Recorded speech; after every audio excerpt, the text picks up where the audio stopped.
Okay, the next phase, the next part of this is mapping.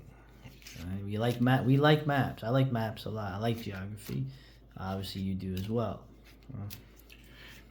Advantage will be expressed in this game by being able, in most American style games, it means you get a re-roll. You don't like your roll? Well, if you have advantage, you get to make another roll. Well, since you're the fortunate player, and we're probably fighting over your territory that I'm invading, Right. with my smaller, more desperate, meaner, more vicious army, we will pull cards to see who lays down the first terrain feature. Okay. If you lose the card pull, you can pull again. So you might end up making this whole map. All right. And I'll walk into it. So there is a disadvantage to pulling first throughout the game to moving first throughout the game. Okay. I've got Ace of Diamonds. I've got the Ace of Diamonds. Okay. So if you pull any club or any diamond, I've got this. If you pull hearts or spades, you've got this. So pull your card. Okay, so I've got this. This is mine. And now we're working with a memory here. Once we're done these phases and we start the battle, we'll reshuffle the deck. But you need to remember what goes in discard. Dummies aren't good at playing cards because they can't remember what's been played. And they can't infer what's in the other guy's hand. Okay, and in a battle before telecommunications, you got to do something one time. I mean, you sent Robert E. Lee sent a message to somebody. That's a guy on a horse. He might not make it. He might get shot. Right. Okay, so now the first thing I want to do is establish where the river is. One of our terrain features is a river. So what is this? Paper towel? Yeah. So I cut up a paper towel, and here's the river. All right, and let's have it come in off the map edge here, and we want to try to do this realistically. So a river doesn't just end in nothing. Right. Okay, so we also have a terrain feature here that could be a swamp. So, and we've got one that could be a village. Right. So we could lay that.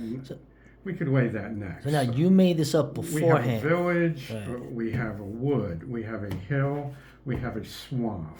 Swamp with a bunny in it. So let's pick again. Okay. Okay. Right. I'll pick first. 5 of clubs. You've probably got this. Clubs is the low It's the levels. lowest. Oh, I got the Queen of Diamonds. Yeah, so you got this. So you decide which terrain feature you want to place and where do you want to place it. One thing you could do is this would be very defensible if you're on the defensive. The bridge. By putting a bridge. It's a little town. Most towns in this area are going to be where the creek is. Right. And its reason for existing is probably going to be the bridge. Right. And bridges were very defensible, like up until current time. Bottleneck. Is that a good decision for you? That's fine. All right, so let's pick again. 2 of spades. You beat me. Ace of clubs. All right, so let's do this realistically and put our swamp. We'll have the river flow into the swamp. The giant bunny god. Right here. Right. Okay, so now we have a hill and we have a wood.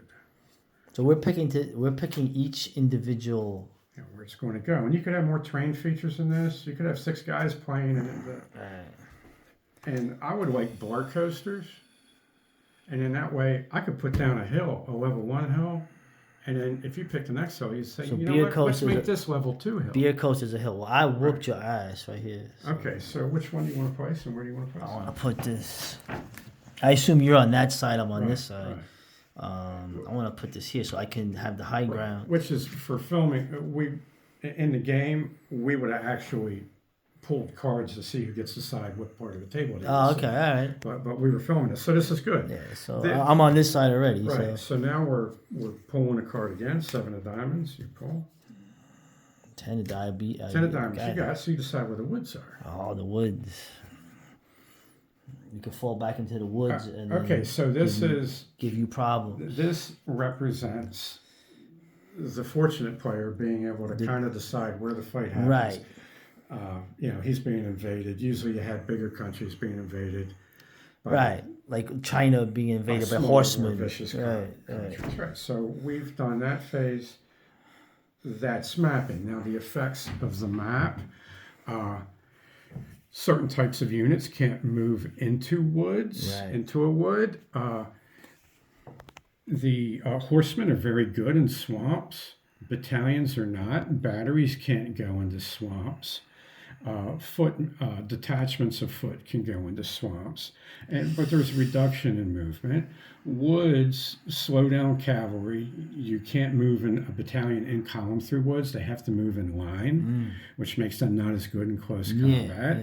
How about skirmishers? You had skirmishers. They can back go then. through. That's going to be the detachments. Right. Okay, they're called companies in this.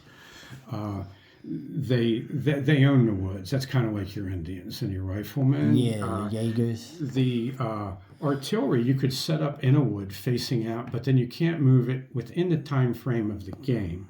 Let's say this is a level 2 hill. A battery just moves 2.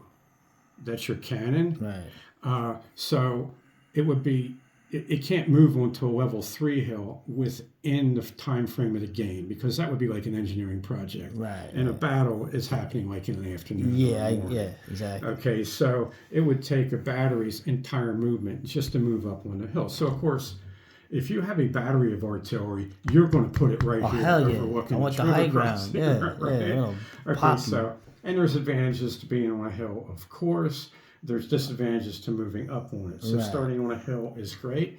And it's also visibility of the leader unit is very important in this era of warfare. It has to do with how far your messengers can move and where can your men see.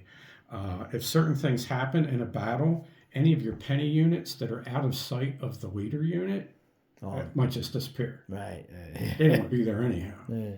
Okay, so this is the movement values and the terrain effects get repeated from chapter to chapter through the mustering.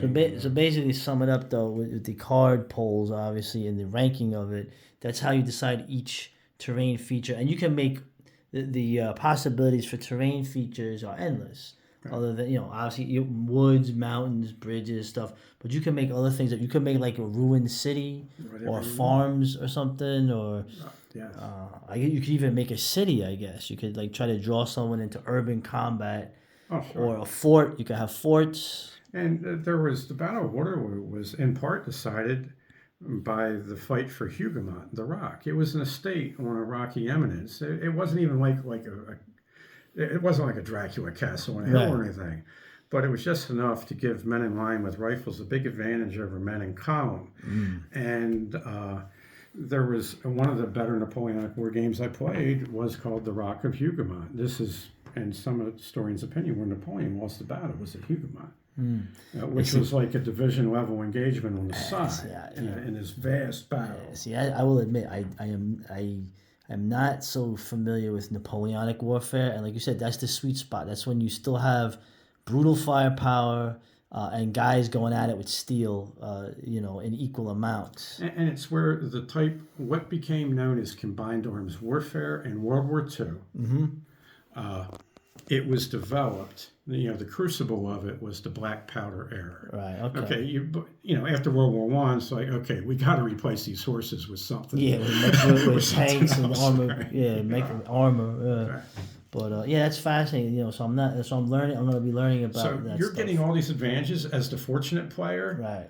And what I'm getting out of it is I start with my elite fanatic unit. Yes. At a high moral. Right, they're going to be, You're going to have to, the first spade you pull, you're going to have to use that just to organize your upper echelon and get that thing. Because having greater numbers is going to actually not be, like you said, they're not as organized, they're not ready, they're not as fanatical, they're harder to, because you don't have telecommunications, they're harder to control and organize, where you guys are close-knit, tight, and, focused. Right. All right, okay, good. So I'm starting to make sense to me, so pretty cool.